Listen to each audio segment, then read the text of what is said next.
et on va rentrer directement dans le vif du sujet.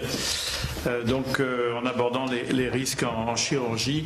Donc on va commencer par Jean-Louis Béraud qui va nous parler des aspects éthiques du risque en chirurgie. Jean-Louis Béraud est un peu notre référent en éthique à l'Académie, donc on le remercie beaucoup pour son travail. Alors, merci beaucoup à Hubert Joannet et à notre président de nous permettre de parler de ces problèmes importants de l'éthique et du risque en chirurgie.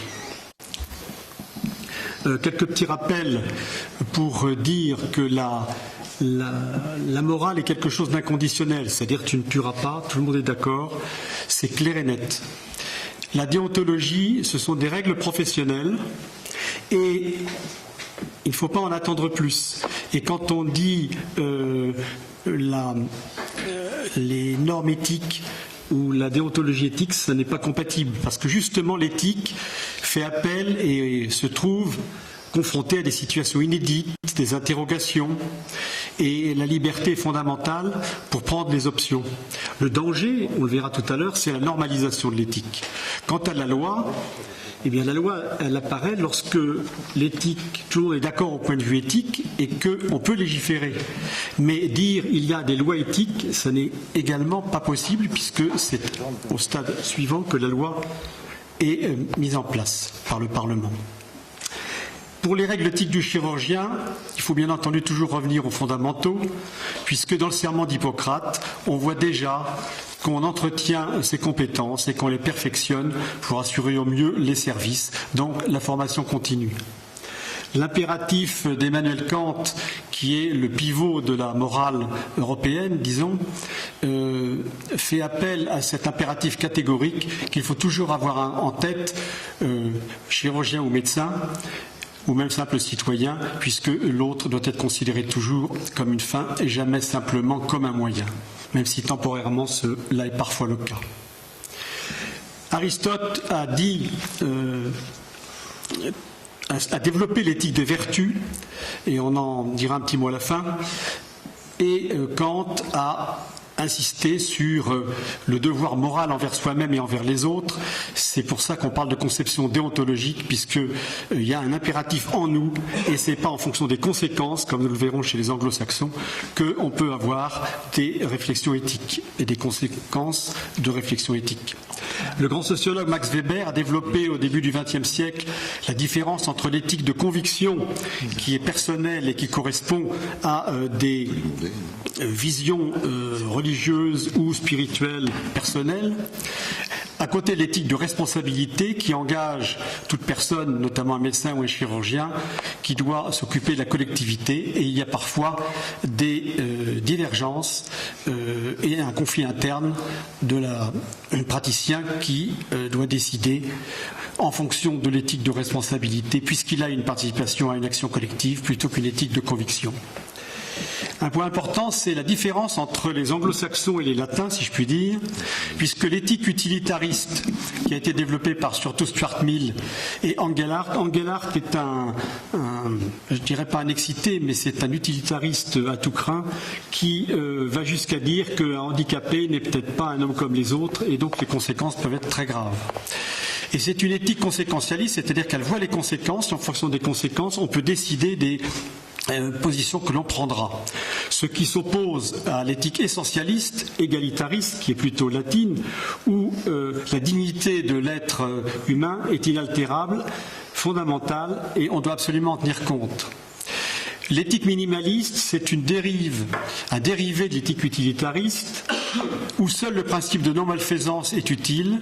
On ne s'occupe pas de l'État, on cherche simplement à régler le problème maximum et le plus efficace pour une personne en étant non-malfaisant, point final.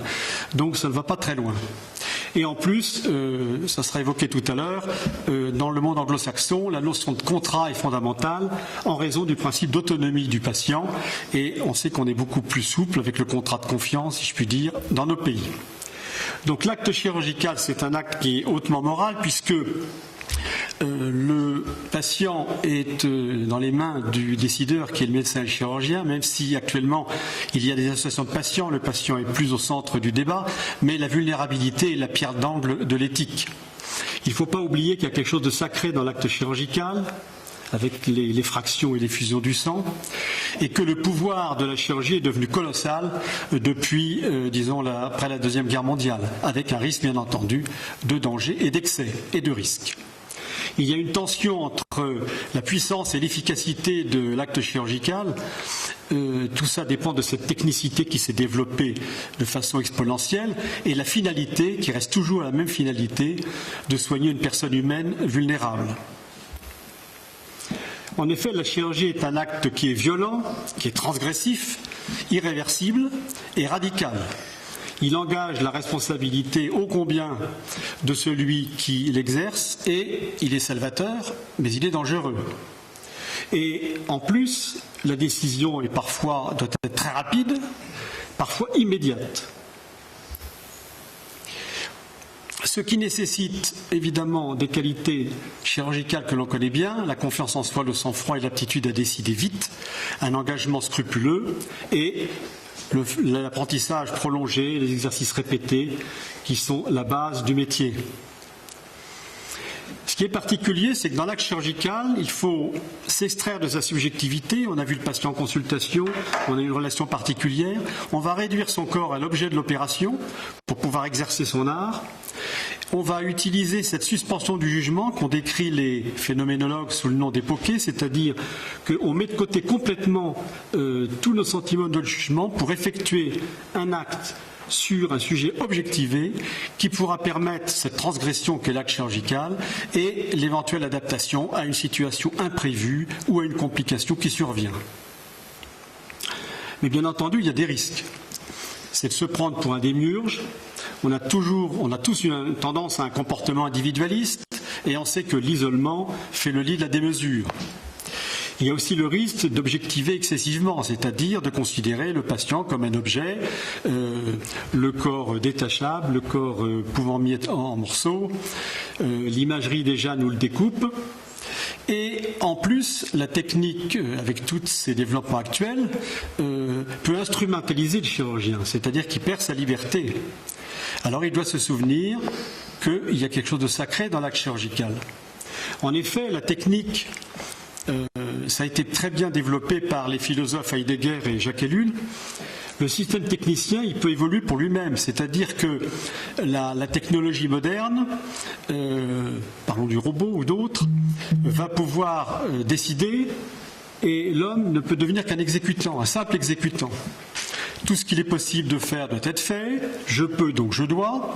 Et on sait que la science, livrée à elle-même, puisque la science n'est pas morale en soi, la science livrée à elle-même est très dangereuse. Donc les progrès de la chirurgie donnent un sentiment d'ivresse et peuvent conduire à ce que les anciens appelaient l'hubris. Donc on revient au discernement.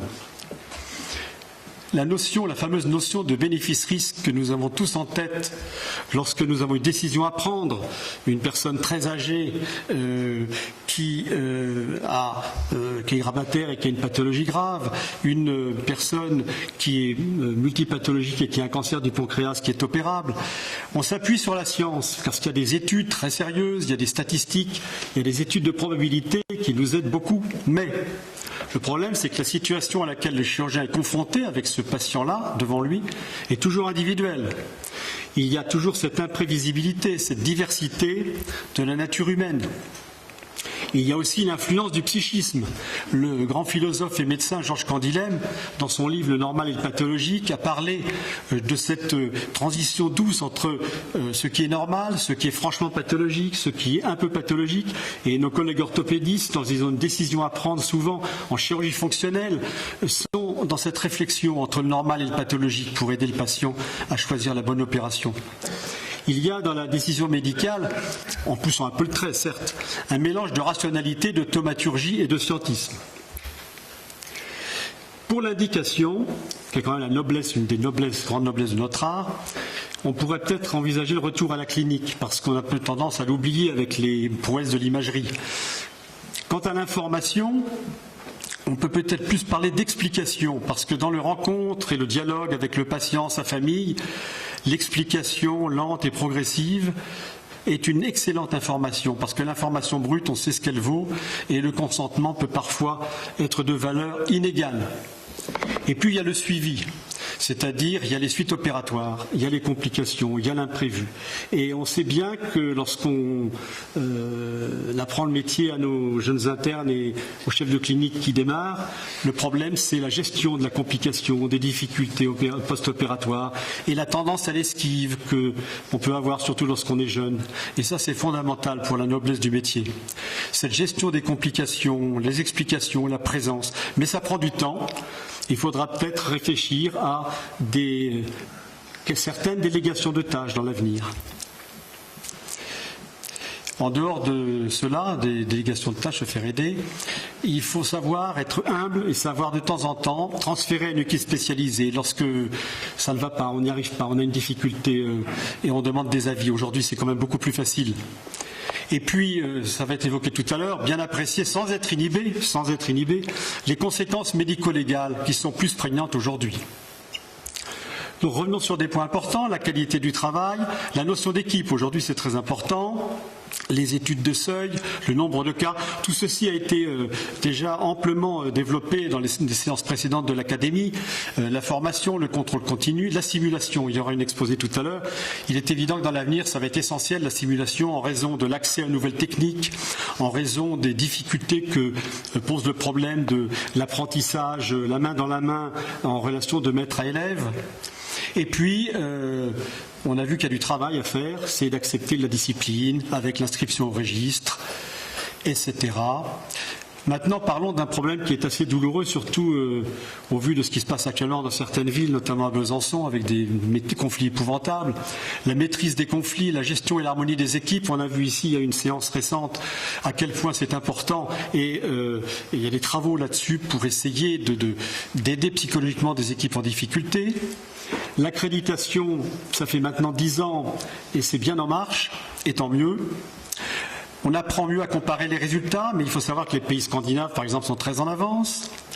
Et puis, à l'échelle plus générale, il y a le contrôle de la pertinence du système de santé et l'équilibre de l'offre de soins.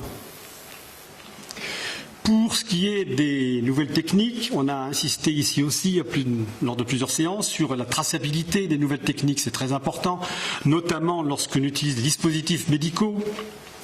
Et puis l'environnement, les risques nosocomiales, ça va être évoqué, et le contrôle de l'innovation. En effet, le contrôle de l'innovation, c'est un problème majeur en raison des développements permanents. Entre la sécurité et l'innovation à court terme, il y a un challenge, mais on attend des progrès à moyen terme. On attend des progrès à moyen terme, mais il y a le problème du court terme. Et puis ensuite, il y a le problème de l'innovation de rupture. On se demande aujourd'hui comment aurait pu se passer l'essor de la chirurgie cardiaque, l'essor de la transplantation du cœur, la celluliochirurgie lorsqu'elle est née, dans les conditions dans lesquelles elle est née, comment cela pourrait-il se passer aujourd'hui? Il y a en effet une zone éthique imprécise et floue qui est très difficile à définir dans ces domaines de l'innovation. Et puis il y a le fameux principe de précaution. La précaution est par nature excessive. Il y a des problèmes juridiques. Mais ça peut être un frein terrible à l'innovation. Et on peut se demander si, en médecine, en chirurgie particulièrement, on ne pourrait pas plutôt parler d'éthique médicale de précaution plutôt que de principe de précaution opposable, l'éthique médicale de précaution étant une réflexion pour voir jusqu'où tolère-t-on un risque, dans quelles circonstances peut-on tolérer un risque. C'est peut-être plus raisonnable. Voyons maintenant certains cas où l'éthique chirurgicale est mise à l'épreuve. La chirurgie prophylactique. Aujourd'hui, on se pose la question de réaliser des colectomies totales chez des patients porteurs du gène de la polypose, des thyroïdectomies totales pour des cancers médulaires familiaux de la thyroïde, des ovariectomies prophylactiques. On voit bien les problèmes que cela peut poser au niveau de la relation risque-bénéfice. Il y a le problème de transplantation sur donneur vivant, c'est un paradigme du cas difficile de ces situations. Pour ce qui concerne la formation, la courbe d'apprentissage, il est évident que le développement des techniques de simulation vont être sûrement d'un grand secours dans l'avenir. L'expérimentation est très encadrée, mais l'expérimentation pose toujours un problème, de même que les études, par exemple en cancérologie, en double aveugle, les essais randomisés, il y a toujours un problème éthique sous-jacent qui persiste. Et puis, il faut tout de même parler des inégalités d'accès aux soins chirurgicaux, chez nous ou ailleurs. Ça sera évoqué, je crois, à une séance de septembre. Alors, le danger maximal, c'est quand tout va mal, c'est-à-dire que les conditions sont dégradées parce qu'il y a un problème au bloc opératoire, parce qu'il y a eu une déstabilisation de ci ou ça, parce qu'il y a eu un problème de penseuses absentes, parce que les équipes sont limitées en nombre, parce qu'il y a une urgence, parce qu'on est dans des cas typiques. Et là, bien entendu, toutes les qualités du chirurgien doivent être présentes pour voir ce qu'on peut faire, ce qu'on ne peut pas faire. On peut faire une comparaison avec l'aéronautique, cependant, il y a quand même une différence de taille, c'est que les avions sont à peu près tous les mêmes, ils ont des simulations très précises, mais le schéma directeur est tout de même bien différent. Alors maintenant, disons un mot avant de continuer sur le chemin du transhumanisme, parce qu'effectivement, la chirurgie, avec ses moyens modernes exacerbés, va pouvoir tout faire. Remodeler le corps, mettre des implants cérébraux, l'hybridation, la greffe céphalique, etc., etc. Donc là, il y a danger maximum. Alors, peut-on agir dans la prise de décision? On nous dit, les algorithmes, l'intelligence artificielle, ça va résoudre tous les problèmes. Ça va résoudre tous les problèmes, mais l'être humain est plus qu'un phénomène, il y a une imprévisibilité, le chirurgien doit savoir faire face à l'imprévu, aux situations non programmées, la décision médicale est un équilibre fragile, et est-ce qu'on y arrivera vraiment? L'éthique ne se réduit pas à des procédures, il y a un certain danger à ce niveau. Alors la solution, pour les décideurs, on élimine le facteur humain, dans le geste d'abord. Il y a dans les revues, on peut lire maintenant la mécanisation de la chirurgie, l'intelligence artificielle au bloc, etc., etc. Dans le geste, et puis dans l'indication et la décision, avec le robot, l'intelligence artificielle, les algorithmes, etc. Pour le patient, il est très content, a priori, il dit mais le robot c'est miraculeux, j'aurai pas la main du chirurgien qui tremble, etc. C'est formidable. Il y a bien entendu le problème du coût. Donc le chirurgien doit-il être simple exécutant, dédié à faire des actes, ou doit-il rester, ou de redevenir, ou rester surtout, un sujet moral responsable? Mécaniser l'acte, mécaniser la décision, est-ce possible? L'évidence de la médecine, très précieuse, a apporté beaucoup, mais prudence, car bien faire n'est pas toujours faire du bien. Donc, l'art de l'indication, on revient à Aristote qui a décrit la sagacité, la prudence, la phronésis, disposition accompagnée de raisons justes tournées vers l'action concernant ce qui est bien et mal pour l'homme. Citons René le Riche rapidement, le vrai chirurgien a une âme spéciale, avec une attirance pour le risque, mais il faut un parfait contrôle de soi-même, l'équilibre et le culte d'une efficience pratique, puisque l'efficience pratique, c'est une de nos grandes qualités. Il est intéressant de temps en temps de relire certaines belles phrases comme cela, où il dit « Si la technique à la fin est le maître, l'homme s'endort, l'incertitude permet l'humilité ». Et on revient à la devise de l'Académie de chirurgie, puisque concilioque manuque, c'est l'intelligence, l'habileté et la main, et puis la vérité est dans la science, certes, mais la moralité est dans l'art, et la chirurgie est en même toujours un art. Merci.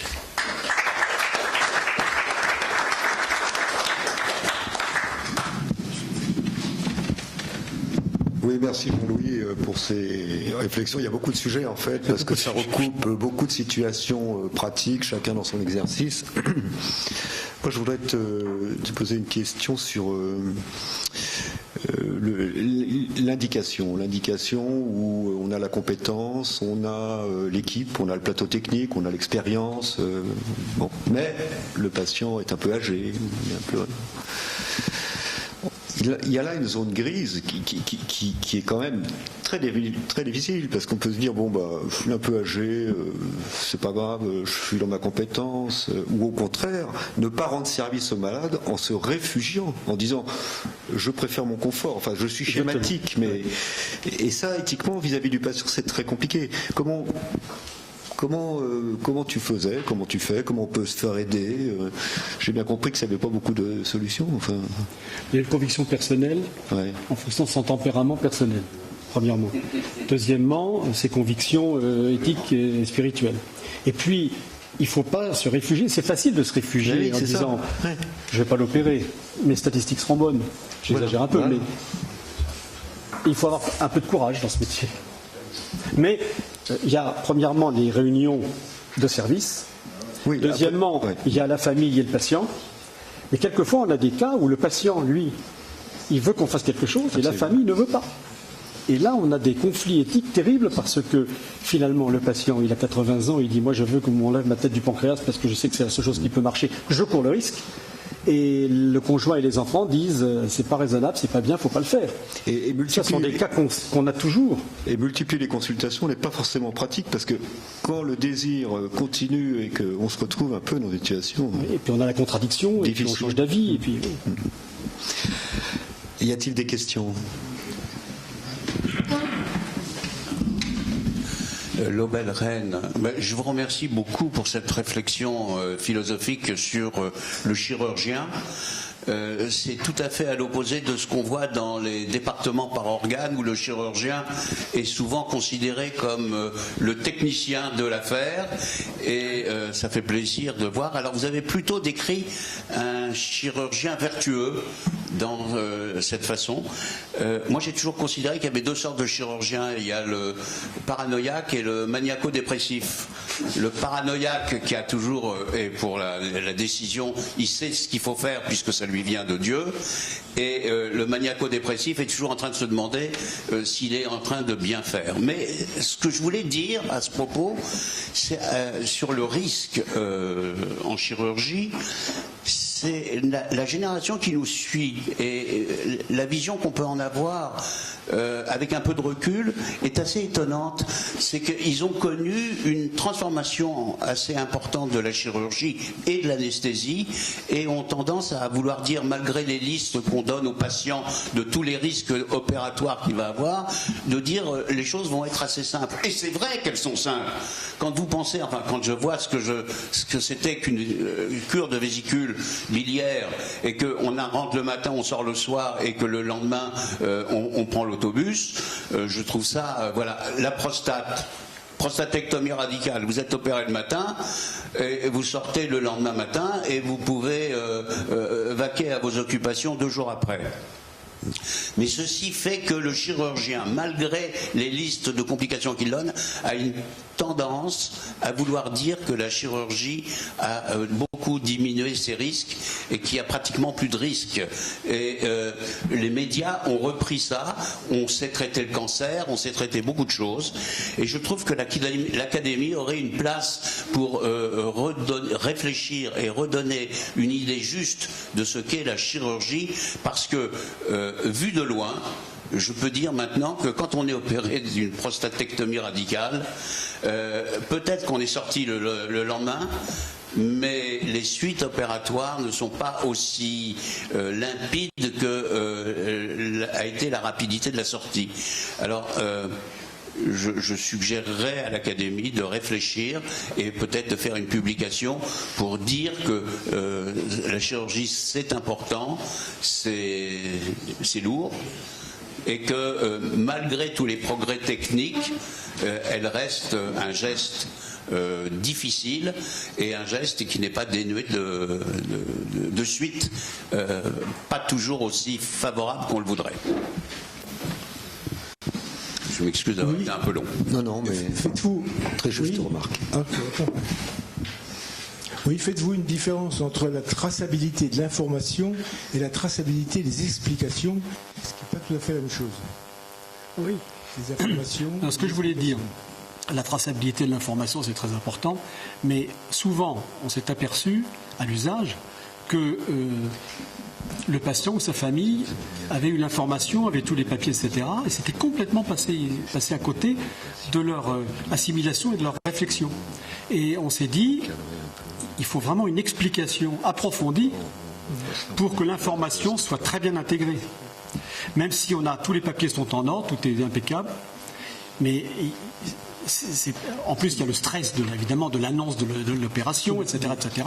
Et cette notion d'explication complétant l'information est fondamentale, je crois. Les juges sont très très sensibles à la traçabilité des explications. L'information, ils savent que c'est un peu bidon, entre guillemets, mais les explications, comment apporter la preuve qu'on a donné des explications, en fait, adaptées au patient. Alors, je ne sais pas si vous allez en parler, oui. Oui, voilà, ça va être évoqué après, parce que c'est vrai que les juristes nous disent des choses un peu contradictoires parfois. Oui, question. Oui, sur le micro. Oui, Albert Claude Benamou. Juste une petite remarque. Celui qui prend un risque, c'est le patient.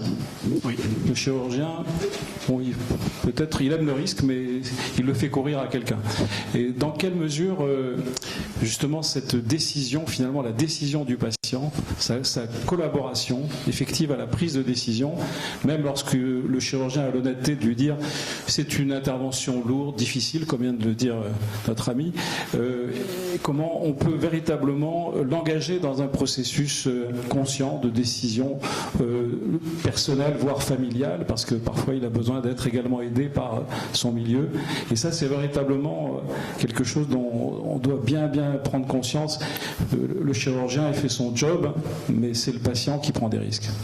Et ça revient à la première question, c'est-à-dire vous avez parfaitement eu raison de dire qu'actuellement on banalise totalement l'acte chirurgical dans les médias. C'est une erreur. Et c'est une erreur fondamentale, alors que c'est un acte sanglant, sacré, même. Alors c'est mini-invasif, donc c'est plus sanglant, mais c'est quand même un acte sacré, un acte très important qui engage la vie du patient. Et on l'oublie trop. Et alors nous, notre rôle, c'est effectivement de. Alors il ne faut pas en rajouter trop, mais il faut quand même dire les risques et essayer d'expliquer, d'informer et d'expliquer. Alors, on peut avoir des exemples personnels, familiaux, en disant, moi je connais, mon conjoint a été opéré, je sais ce que c'est que la chirurgie, je vous dis des choses très importantes qu'il faut que vous notiez parce que c'est votre vie et ça ne sera pas si facile que ça, etc., etc. Mais c'est un problème majeur, ça. Merci. François Guéral, le micro. Alors, oui, d'abord, allez-y. Oui, merci. Béraud, est-ce que l'éthique est universelle? Est-ce qu'il n'y a pas autant d'éthique que de culture? Quelles sont les limites de l'éthique dont il nous parle? Moi, j'ai le souvenir, j'étais président du comité d'éthique de la Fédération internationale de gynéco-obstétrique et, détail, à propos de l'autonomie, la question est venue sur les témoins de Jéhovah. Et j'ai dit ce qu'on faisait en France, on était obligé de transfuser. Quand il y avait un risque vital, je me suis fait huer. Parce que les anglo-saxons ont l'obligation de laisser mourir les témoins de Jéhovah qui saignent. Donc il y a quand même une limite là qui nous sépare de beaucoup d'autres pays. Et en quoi est-ce que Aristote fait de la loi? Alors le problème, c'est Jean-François Mattei l'a beaucoup souligné lors d'une conférence récente à laquelle j'ai assisté en parlant de la relativité de l'éthique en fonction des pays et des cultures. Et ne serait-ce que quand il a voulu faire ses lois de bioéthique et harmoniser avec l'Europe, la conception est complètement différente. Alors ne parlons pas des théories confucéennes en Chine où le bébé n'est rien avant de naître, etc., etc. Oui, parce que le problème de l'éthique, c'est que c'est pas la morale fixée dans le marbre, c'est que ça fluctue et que c'est difficile. Alors Aristote est-il exportable dans le monde entier? C'est pas évident puisqu'on voit déjà dans certains endroits aux États-Unis des conceptions éthiques qui sont redoutables. Redoutables. Ça, c'est un vrai problème. Oui. Merci François Guérin. Dernière question.